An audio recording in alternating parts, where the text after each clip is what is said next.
Ibn Ataillah al-Iskandari, la clé de la réalisation spirituelle et l'illumination des âmes.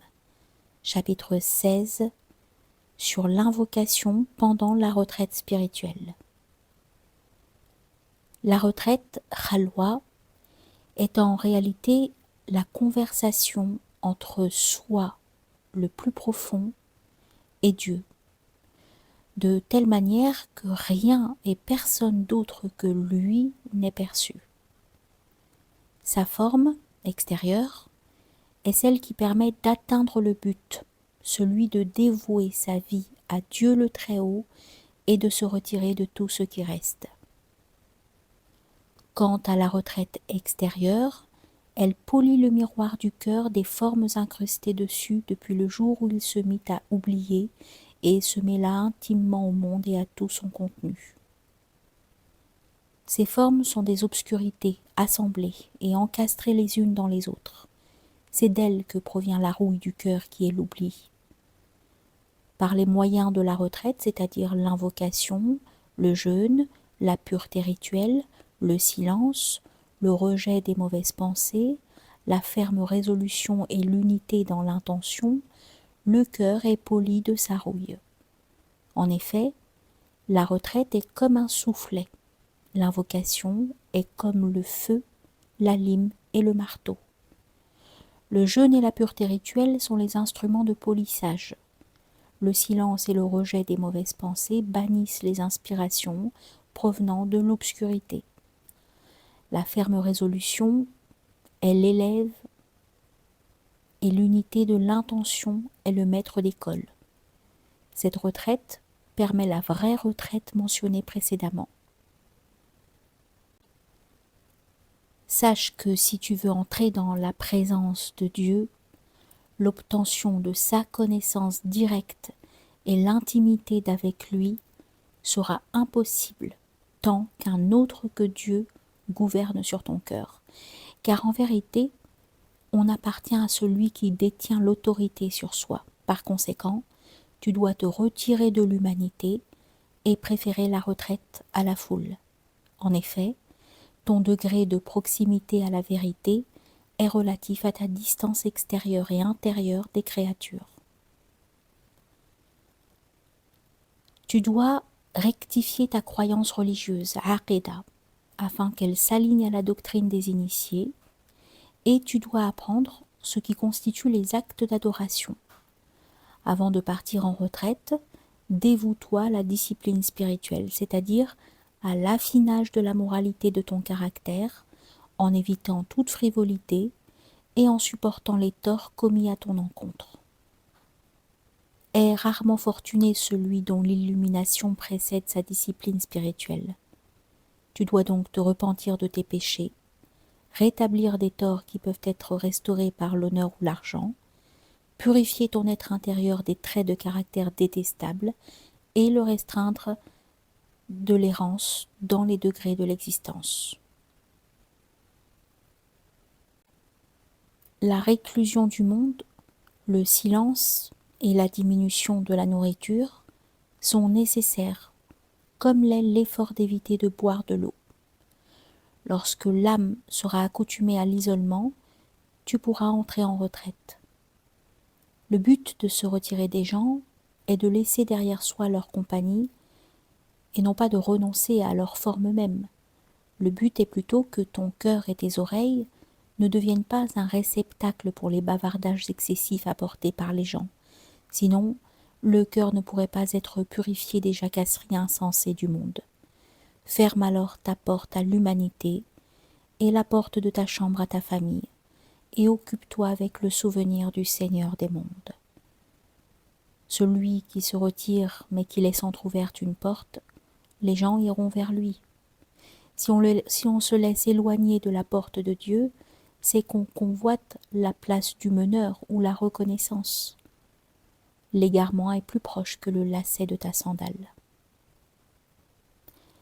Fais attention de ne pas te décourager, car la plupart des gens s'y sont laissés prendre.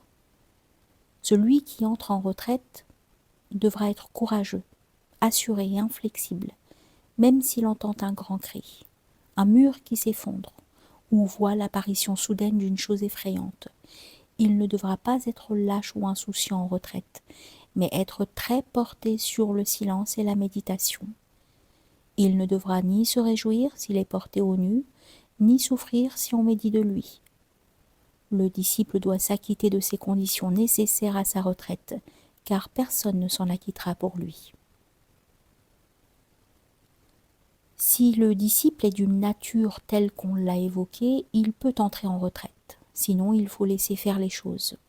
Il faut le laisser s'habituer à l'isolement jusqu'à ce qu'il se discipline et que l'ego se détourne, lui, comme il se détourne des actes d'adoration. À la suite de cela, il pourra entrer en retraite détendu et désireux, d'un caractère docile, sans lutte ou difficulté, prêt à se dévouer exclusivement à l'invocation et à abandonner tout désir égotique. En effet, l'effort et la lutte lors de la retraite obstruent la concentration, qui est son esprit, car ces sentiments représentent un effort dans la temporalité. Il ne te viendra aucune inspiration due à ces sentiments.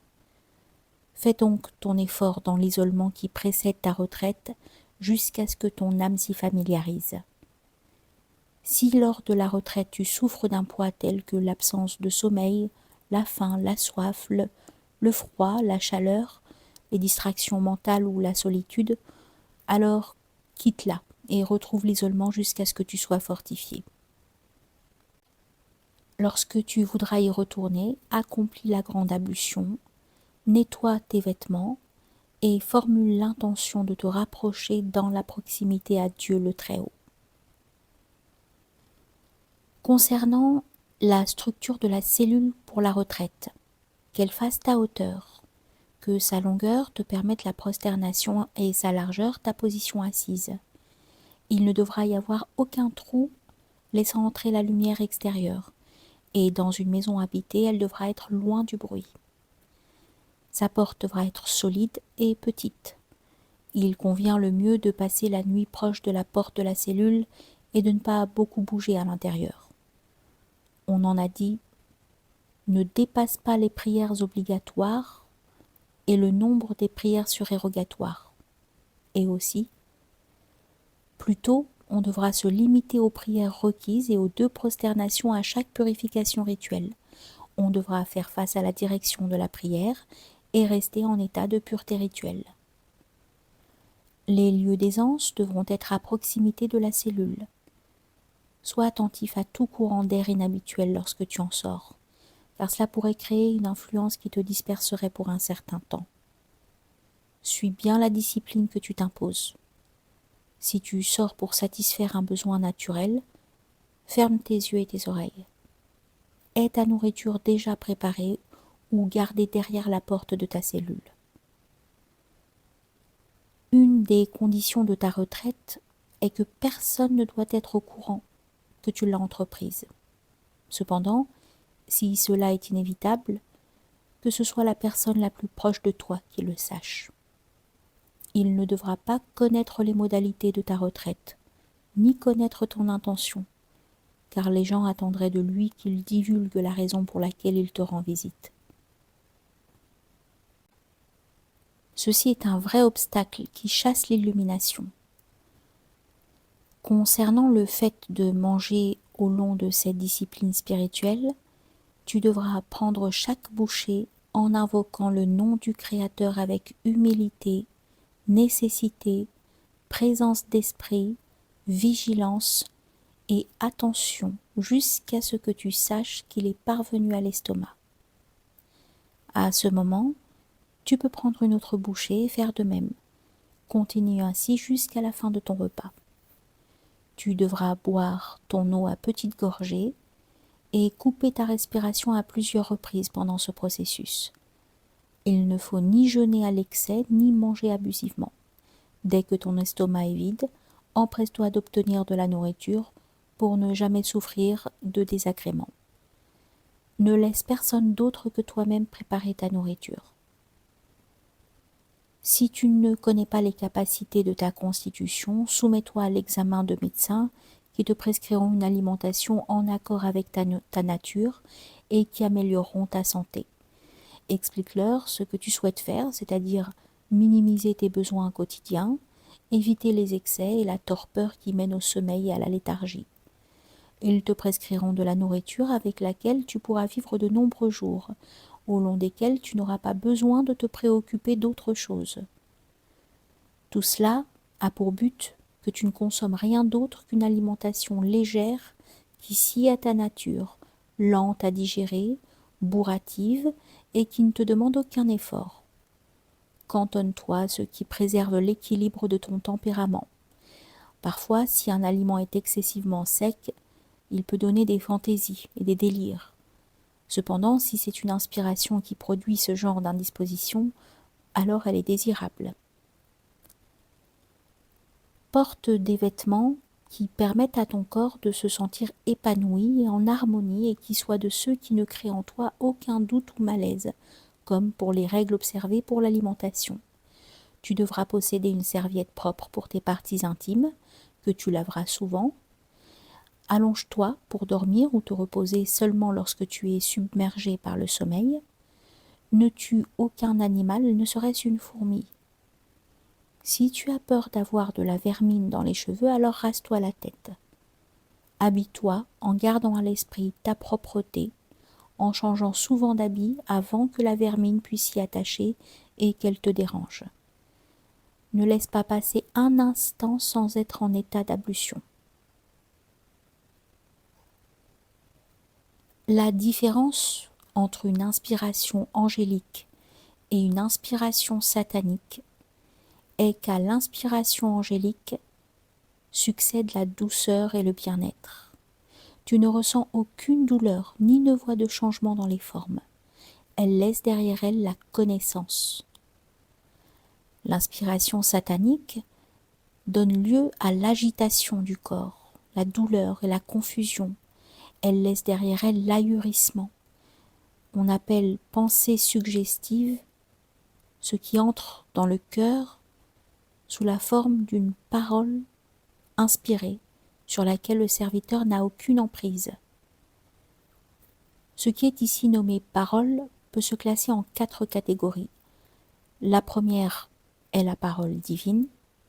Elle est la première source des pensées suggestives et Sahel, que Dieu soit satisfait de lui, l'a appelée la première cause et la demeure des pensées suggestives. Elle ne vagabonde jamais et sa puissance, son autorité et son inflexibilité se font connaître lorsqu'on essaie de la dominer. La deuxième source, c'est la parole angélique. C'est le motif de l'accomplissement de tout ce qui est recommandé, requis, ou en général tout ce dans lequel il y a du bien. On l'appelle communément inspiration. La troisième source de suggestion est la parole physique. C'est celle dans laquelle le soi a son mot à dire. On l'appelle notion. La quatrième source de suggestion est la parole satanique. C'est cela qui provoque l'opposition à la vérité.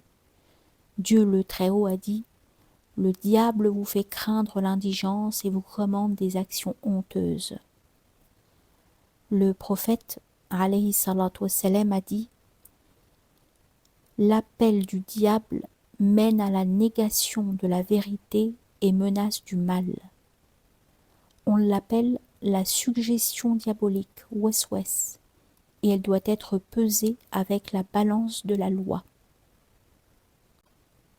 Lorsqu'il y a proximité de Dieu, la suggestion est des deux premières catégories. Et lorsqu'il y a aversion ou opposition par rapport à la loi sacrée, alors la suggestion est des 2 dernières catégories et elle est de nature douteuse en rapport aux choses autorisées.